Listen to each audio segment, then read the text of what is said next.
Market లో invest చేసి మీ డబ్బులు డబుల్ చేసుకోవాలనుకుంటున్నారా? సుందరరామిరెడ్డి గారి సెమినార్ కి అటెండ్ అవ్వండి. నమస్తే, welcome back to Suman TV. Present మనతో పాటు ఉన్నారు పబ్లిక్ స్పీకర్ రజనీరామ గారు.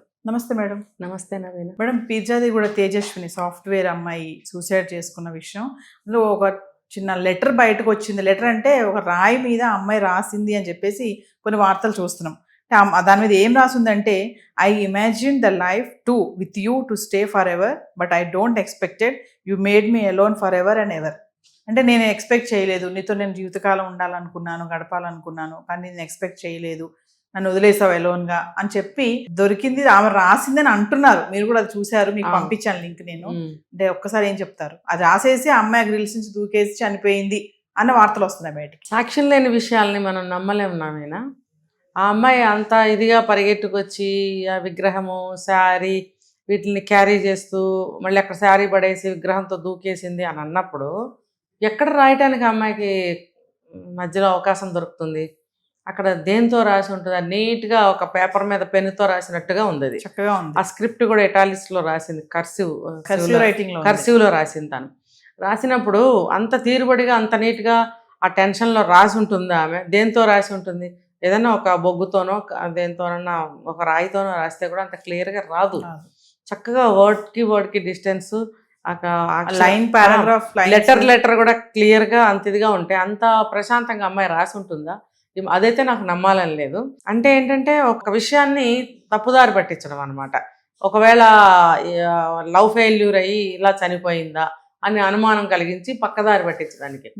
లవ్ ఫెయిల్యూర్ అయిన వాళ్ళు ఎవరన్నా ఆ విధంగా నగ్నంగా వెళ్ళి అమ్మవారి విగ్రహం తీసుకుని దూకి చచ్చిపోతారా? ఇది ఎలా ఉంది అని ఒక 1%, 0.5% అని నమ్మేటట్టుగా ఉందా ఇది? కాబట్టి ఇది నాకైతే నమ్మకసక్యంగా లేదు. ఆ అమ్మాయికి సంథింగ్ ఏదో జరిగింది. ఇప్పుడు ఎక్కువగా మనకి వాదనలు ఎలా వినిపిస్తున్నాయంటే, క్షుద్ర పూజలు ఒకటి చేసి ఉంటారు. అంటే నగ్నంగా అమ్మాయి బయటకు వచ్చింది అనగానే క్షుద్ర పూజలేనా? ఇంకా అందులోనూ గుడికి వెళ్ళింది, అమ్మవారి విగ్రహం తీసుకుంది, చీర పట్టుకుంది అనేటప్పటికీ ఇదంతా డైవర్ట్ చేస్తున్నారు బాగా. ఒకటైతే మనం బిలీవ్ చేయొచ్చు ఏంటంటే, అమ్మాయికి కళలు వస్తున్నాయి, ఫోబియా కూడా ఉంది. ఫోబియా కూడా అంటే ఒక విషయాన్ని నమ్మితే డీప్గా వెళ్ళిపోతాం కదా, అలాంటిది ఏదో జరిగింది. ఆ కళలు వస్తున్నాయి కాబట్టి అమ్మవారు పిలుస్తుంది అనో లేకపోతే దేవుడు పిలుస్తున్నాడు అనో మనకు ఒక మాట వినపడింది. అందుకని చెప్పి విగ్రహాన్ని తీసుకుని దూకిందా? ఆ చీర తను కట్టుకోవడానికి కాదు, విగ్రహం కావాలి కాబట్టి తీసుకుంది శారీతో పాటు. బట్ శారీ అక్కడ పడేసింది, విగ్రహంతో పాటు అమ్మవారు పిలుస్తుందండి కదా, అమ్మవారితో పాటు ఆ అర్థం కోసం దూకిందా అని అంటే కూడా ఏమో అంత చెప్పలేము. మనము ఇందాక ఒక వీడియోలో మనం మాట్లాడుకోవడం జరిగింది, ఏదన్నా అమ్మాయి మీద అఘాయిత్యం జరుగుతుంటే వెళ్ళి దూకిందా. కానీ మరి ఈ విగ్రహం తీసుకుని ఎందుకు దూకింది అని అంటే రకరకాలుగా మనకు అనిపిస్తుంది. ఏమైనా వాళ్ళు తేల్చాల్సిన విషయం పోలీసు వాళ్ళు. నాకైతే రెండే అనిపిస్తుంది. ఒకటి, కళ్ళలో అమ్మవారు కనిపించి దేవుడు కనిపించి రారా అని పిలుస్తుంటే వెళ్ళిపోయి అలా విధంగా చేసన్నా ఉండొచ్చు. లేదు అంటే అఘాయిత్యం అన్నా ఏమైనా అమ్మాయి మీద ప్రయత్నం జరిగి ఉండొచ్చు అనేది నాకు అనిపిస్తుంది. ఇంకా మేడం, వాళ్ళ తల్లి ఎవరైతే ఉన్నారో తల్లి కూతుర్లకు కూడా ఫోబియా ఉన్నట్టుగా వార్తలు కొన్ని వస్తున్నాయి బయటికి. కొన్ని మీడియా ఛానల్, ఇంటర్నేషనల్ ఛానల్స్ కూడా నేను చూశాను, తల్లి కూతురికి కూడా ఫోబియా ఉంది అని చెప్పేసి అంటున్నారు. తల్లి కూతురికి ఫోబియా ఉంటే మరి అమ్మాయి బయట గొన్నం ఎందుకు పెట్టింది? అమ్మ లోపలే ఉండగా మాటలు కూడా కొంచెం సరిగ్గా జాయిన్ అవ్వట్లేదు, మ్యాచింగ్ గా లేవు ఆవిడ మాట్లాడే కూడా మీరు అన్నారు ఒక వీడియోలో.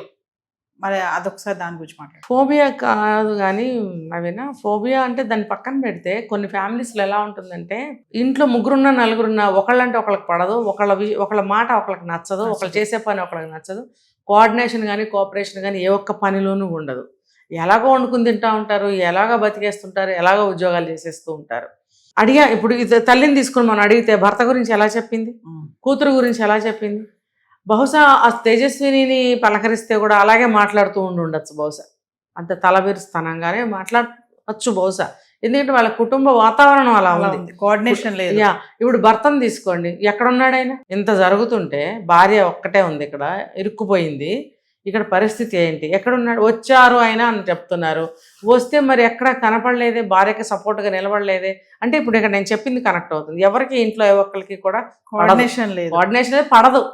ఇప్పుడు ఎందుకు పడదు అని అంటే, ఆయన అలవాట్లు కానీ ఏవి కూడా మంచిగా లేవు. అప్పులు, నా పెళ్ళైన దగ్గర 25 ఏళ్ళ నుంచి అప్పులే. మరి అలా అని ప్రాపర్టీస్ కూడా ఉన్నాయి. మరి అప్పులు చేయాల్సిన పని ఏంటి ప్రాపర్టీస్ ఉంటే? మరి ఆ ప్రాపర్టీస్ ఉన్నప్పుడు అప్పులు తీర్చేసుకోవచ్చు కదా, తీరుస్తానే ఉంటాడు, అప్పులు చేస్తానే ఉంటాడు, ఈ అప్పుల మీద బతుకుతాడు అని చాలా కోపంగా నిర్లక్ష్యంగా చెప్పింది. మరి అదే అభిప్రాయం కూతురుకు కూడా ఉంటుంది కదా కదా, ఒకటే పాప ఏమో మరి వాళ్ళకి. అలా అందుకని చెప్పి అతన్ని వదిలేసి మా కూతురు సంపాదిస్తుంది కదా, ఇప్పుడు బెంగళూరు నుంచి హైదరాబాద్ వచ్చేసి ఒక ఇల్లు తీసుకుని మళ్ళీ కొత్త ఉద్యోగం వెతుక్కుంటుంది కదా, నా కూతురుతో పాటే నా జర్నీ స్టార్ట్ చేద్దామని వచ్చేసింది ఆవిడ. ఇలా ఉన్నప్పుడు ఈ సంఘటన జరగడం ఏంటి అంటే దీనికి దానికి అసలు సంబంధం పొంతం లేకుండా నేను అనుకున్నది. అందుకరించే ఒకటే నేను ఎక్స్పెక్ట్ చేస్తున్నాను, ఆ అమ్మాయి మీద ఏదైనా అగాత్యం జరగబోయింది అంటే కేసుని డైవర్ట్ చేస్తున్నా అనుకోవచ్చు. అదే అనిపిస్తుంది. పక్కన ఇప్పుడు ఈ రాయి మీద రాసింది కానీ ఇవన్నీ కూడా, ఈ రాయి మీద కూడా ఎవరో ఫ్రెష్గా రాసినట్టుగా కనపడుతోంది నీట్గా. మరి ఏమో చెప్పలేకపోతున్నాం. ఏంటంటే ఇదిగో పులి అంటే అదిగో తోక అన్నట్టుగా తయారైంది ఇది. కానీ ఆ అమ్మాయి మరి రాసింది అంటే నాకు నిజంగా లవ్ ఫెయిల్యూర్ అయితే అది విగ్రహం తీసుకుని నగ్నంగా వెళ్ళి అట్లా పడిపోరు. కాబట్టి ఇది కూడా ఒక డ్రామా ఏదో నడిచింది, ఇదంతా తేలాల్సింది ఉంది. గబుక్కుని మనం అనేసుకోకూడదు ఊహలుగా. అన్ని అప్డేట్స్ వచ్చిన తర్వాత మళ్ళీ మనకు ఒక క్లారిటీ అనేది వస్తుంది. Thank you.